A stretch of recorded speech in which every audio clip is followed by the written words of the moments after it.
Tere tulemast ka minu poolt. Ma pean tunnistama, et ma olen vist kõige suurem teatajant tänasel esinete plejaadil. Et ma ei tea e-maili turundusest suurt midagi, iga päev saadan e-maile, võtan vastu, aga see enam-vähem piirdubki minu teadmistega. Et kõik teised, kes järgnevad, on kindlasti targemad. Aga miks me Mikuga leidsime, et ma võiksin siia tulla, on sellepärast, et me natukene haakume selle teemaga. Ja me oleme siin mõnda aega huvitavaid asju teid, mis võib-olla annavad uusi võimalusi ka teistmoodi reklaami teha. Ja kuna Mikare selline üleskutse on ka, et target your customers, siis see ülesehitus või see teema püstitus on meil igati adekvaatne. Aga alustaks väikse viktoriiniga. Et ma arvan, et seda lauset peaksid kõik teadma. Et pool rahast, mis me paneme reklaami alla, on kaotsi läinud. Küsimus on selles, et kumb pool. Kes teab, kes seda on öelnud? Tõsku käsi. Sa tead? Priit on tark. Kes on veel? Egle teab. Kes on veel? Ma tean neid inimesi, kes isiklikult, kes teavad. Kas keegi on veel? Ei ole? Jällegi tean isiklikult. Pagan.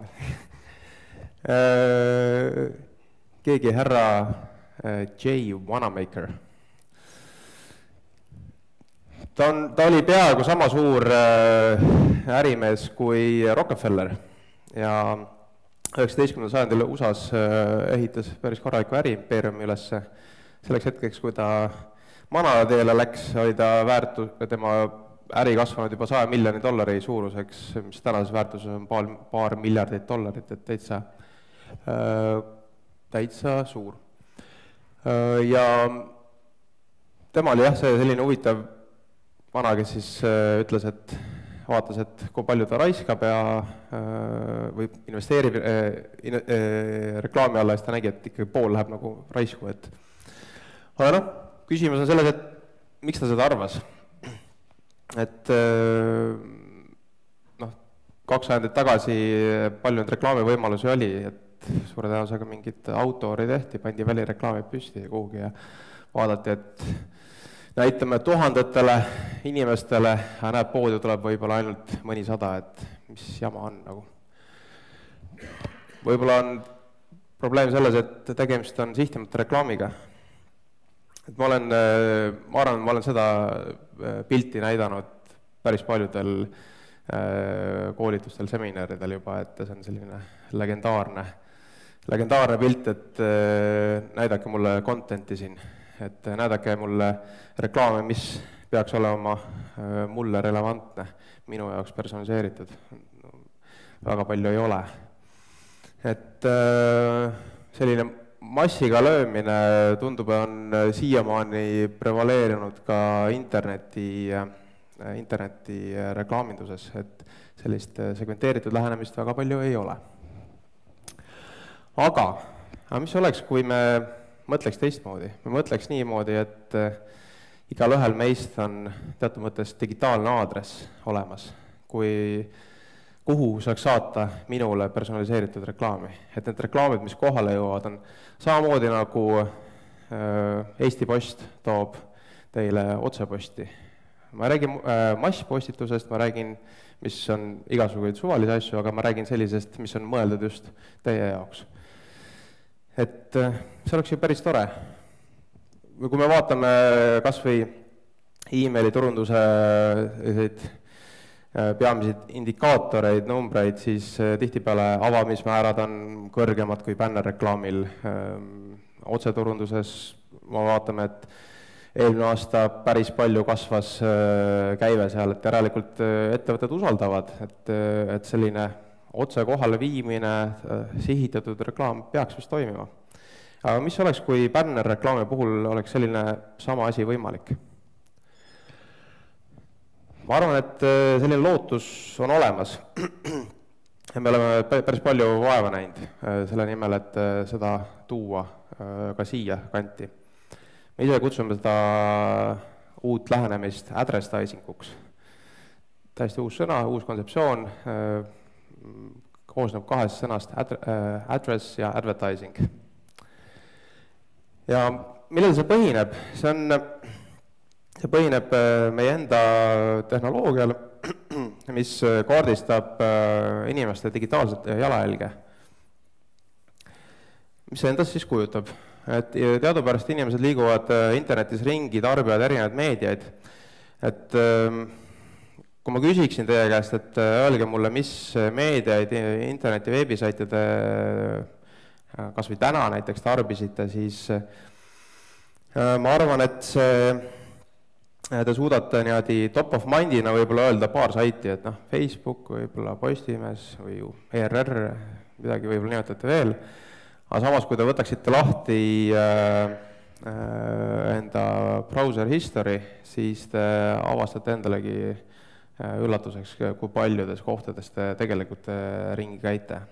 Ja iga selline külastus jätab jälje ja selle põhjal on võimalik luua profiil teie kui inimese kohta, teie käitumisharjumuste kohta, mis teemad teile pakuvad huvi, mis ei paku, mis on oluline info teie jaoks antud hetkel ja nii edasi.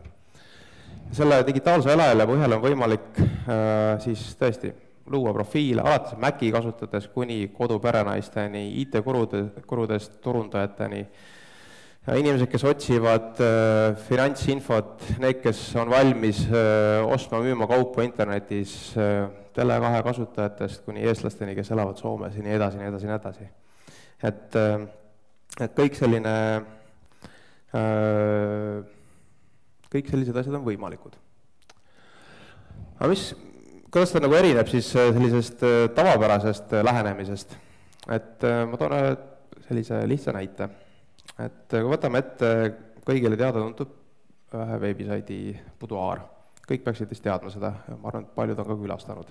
Selline peaks olema number 1 naiste portaal või tibide portaal Eestis. Võtame ette traditsioonilised numbrid, mida meil hetkel pakub Chemius. Me näeme, et siin on 2/3 on naised, 1/3 on mehed, mis sest, et kõik arvavad, et 90% on seal naised käivad, siiski mehed käivad ka. Ja enam-vähem sellega ka piirdub, et natukene mingid andmed tuleb veel sealt Chemiuse poole pealt, aga laias laastus on selline sotsiaaldemograafiline üldvaade. Samas, kui võtame ette meie enda nagu andmestiku, siis me näeme, et meil on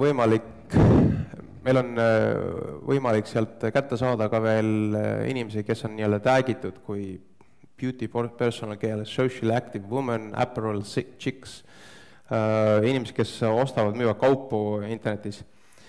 Ja kõige selle juures on huvitav see, et meil on võimalik saada kätte ainult seda neid konkreetseid inimesi, kes on siis vastava tag'iga ära seotud.